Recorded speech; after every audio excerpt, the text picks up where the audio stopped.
вечер. Время новостей на АТР. Вы смотрите «Заман».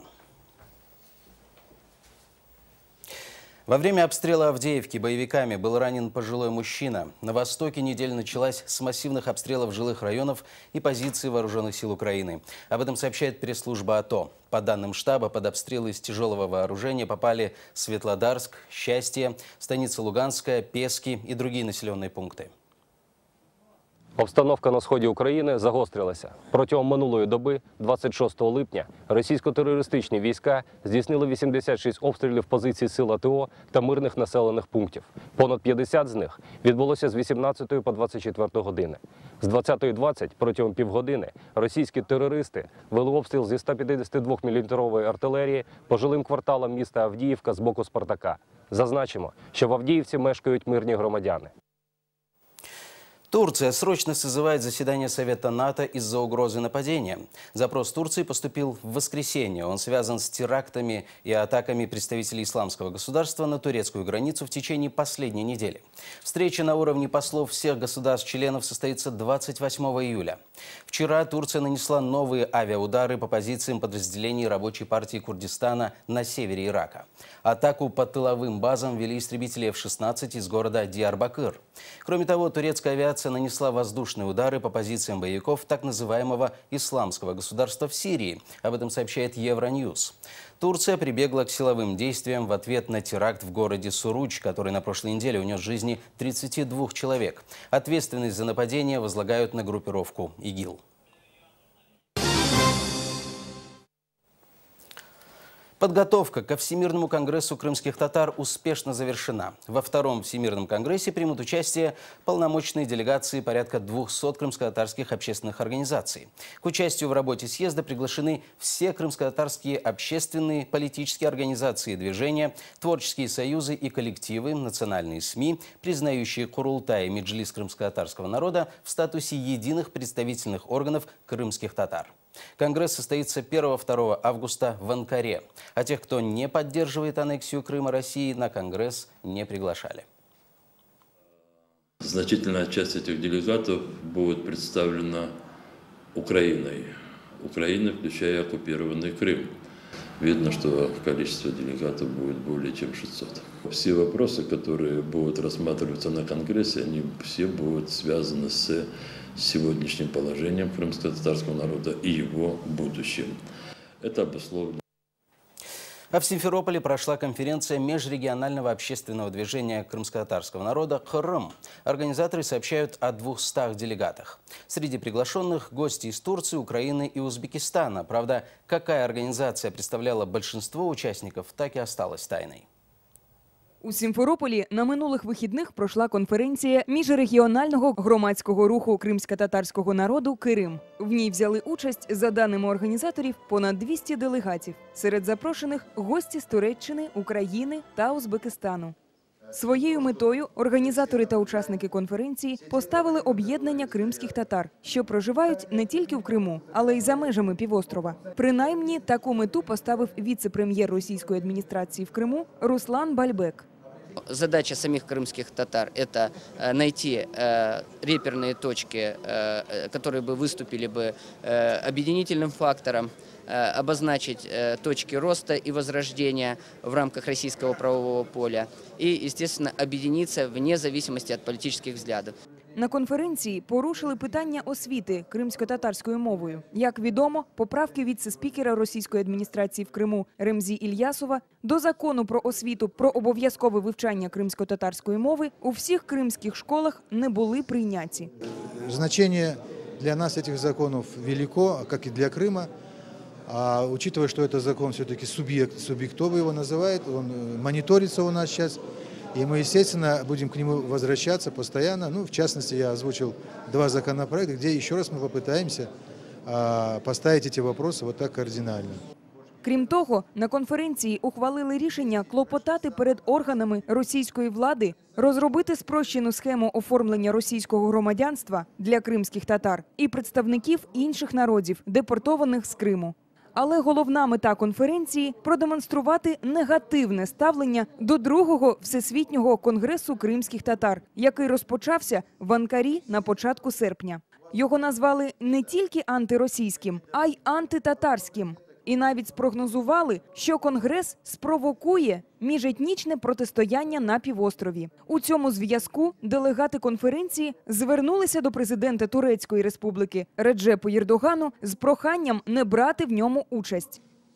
В Крыму провоцируется противостояние, как политическое, так и этническое. Почему мы к этому пришли? Потому как все те информационные вбросы, они говорят о том, что якобы здесь, в Крыму, идет сплошная дискриминация крымских татар, ущемление прав крымских татар.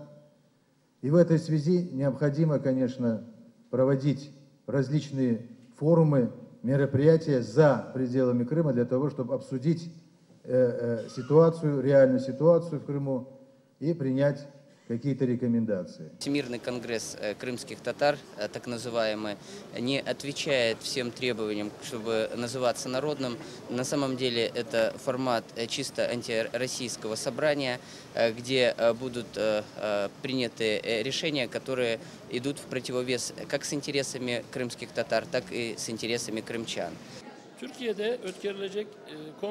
У Туреччині збираються провести конгрес як продовження того, який проводився вже 6 років тому. Я вважаю його проведення недоцільним, оскільки перший конгрес результатів ніяких не приніс.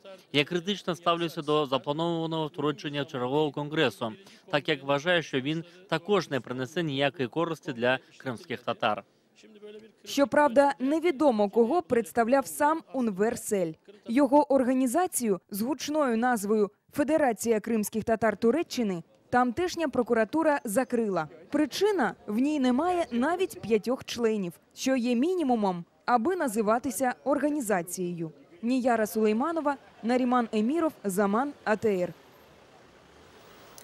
Еще один случай вандализма в Крыму. На выходных в Щебетовке Феодосийского района неизвестные разрушили памятник на могиле Азиз-Баба. Активисты Комитета защиты прав крымско-татарского народа обратились к правоохранителям, но у них даже не приняли заявление из-за того, что памятник не находился на балансе местного совета.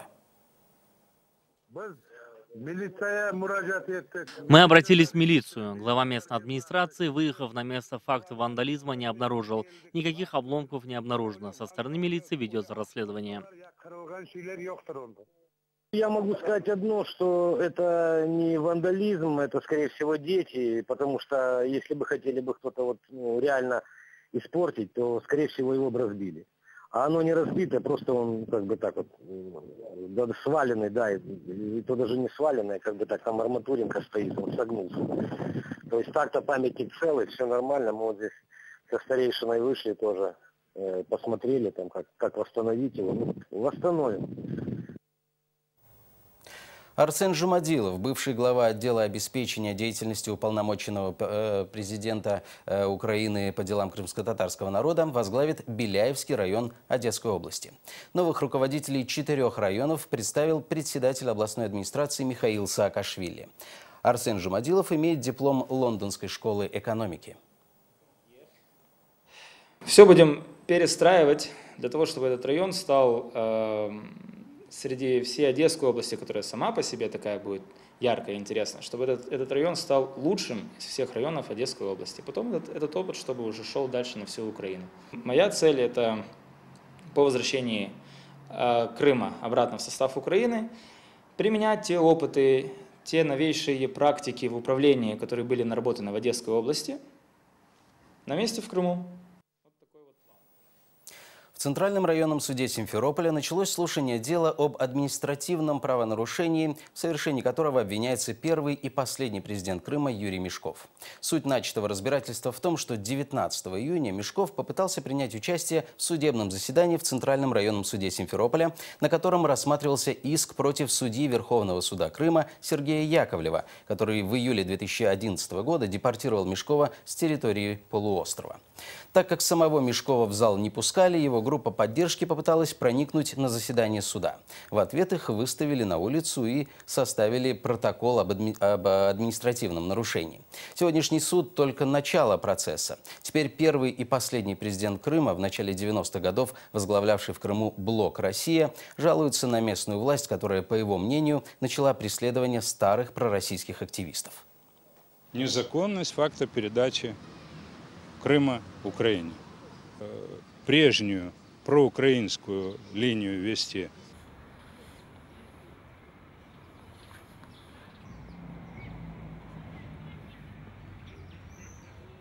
единственная структура, которая не подвержена воздействию бывших, наше мировоззрение, наши убеждения проверены 20 годами.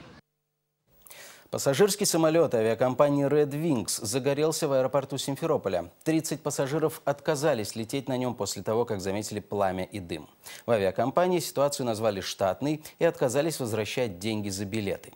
По словам пассажиров, вскоре к самолету подъехала пожарная машина и огонь потушили. После этого представители авиакомпании предложили пассажирам лететь на этом же самолете. Не будем, потому что рейс выполняется, дым был, но самолет не горел. Я считаю, что все нормально. Крымские леса закрыли для посещения из-за высокой пожароопасности. Там нельзя разводить костры и проводить пожароопасные работы. Также в леса запретили заезжать на автомобилях, кроме транспорта специального назначения. В течение ближайших 3 недель, а именно столько будет действовать запрет, в пределах особо охраняемых природных территорий и лесного фонда Крыма запрещен проезд к базам отдыха, здравницам, детским лагерям и турбазам. Нарушители будут штрафовать от 1500 до 4000 рублей. Это около 1500 гривен. Алуштинские бомжи заполонили автовокзал. Об этом сообщает издание «Твоя газета».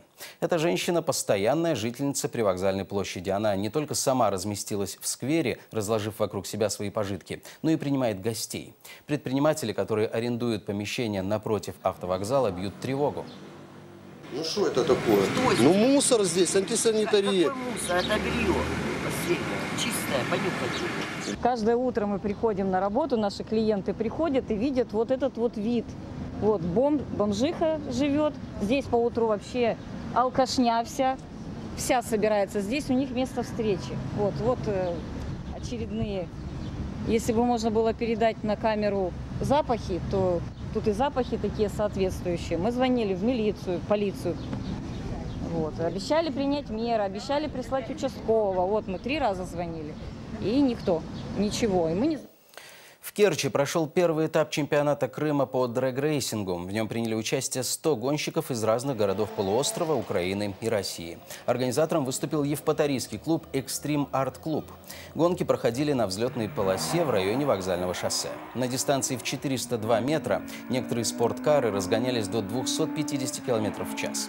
4 призовых места в 5 категориях участников получили крымские татары. Это, наверное, не эмоции, это, наверное, уже как хобби стало в моей жизни. Вот. Ну, буду идти дальше за лучшими результатами. Сегодняшний день был очень, нервный, тяжелый, но зато есть результат.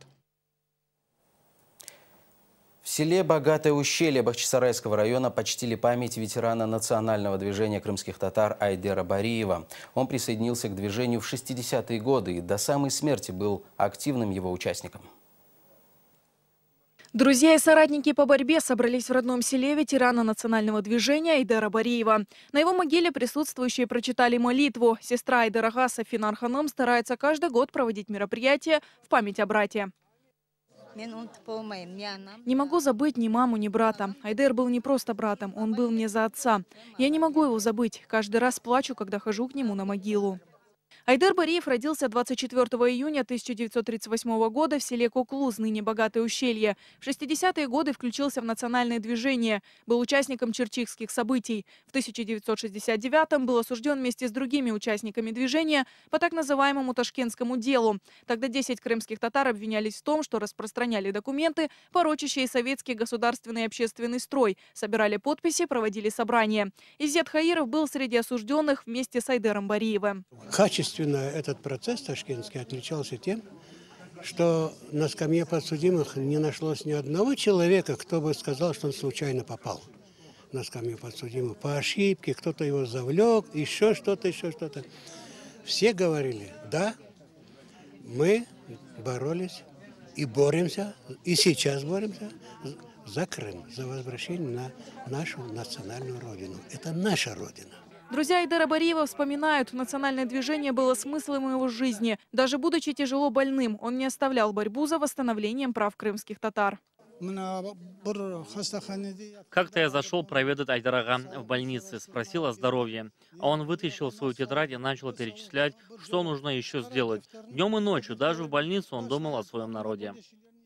Айдер Бариев осуществил главную мечту своей жизни. Вернувшись в Крым после депортации, он построил дом в родном селе. Здесь он умер в 2010 году и был похоронен на местном кладбище. Элиф Абдулла, Ахмед Акай, Заман, АТР.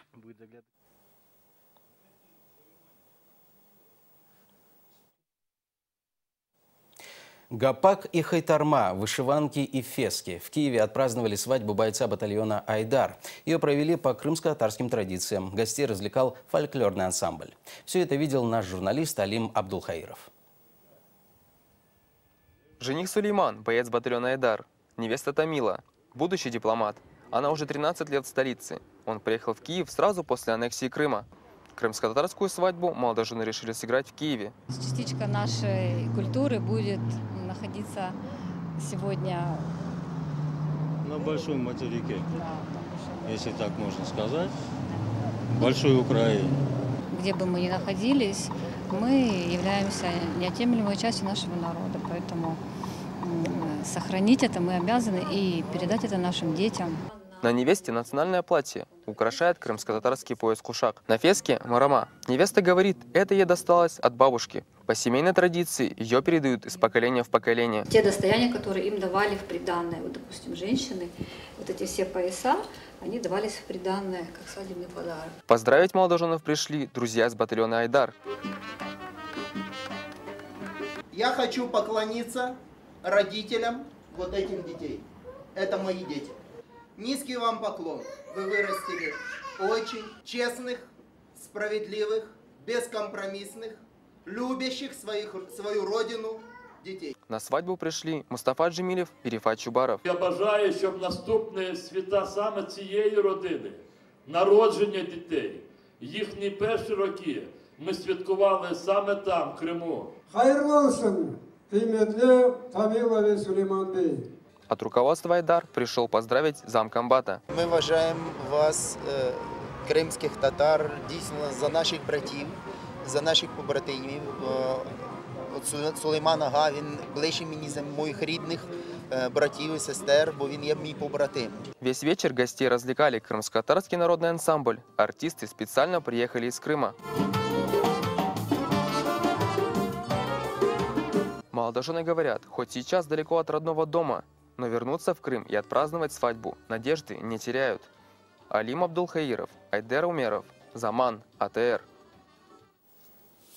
На этом пока все. Хорошей вам рабочей недели и всего доброго.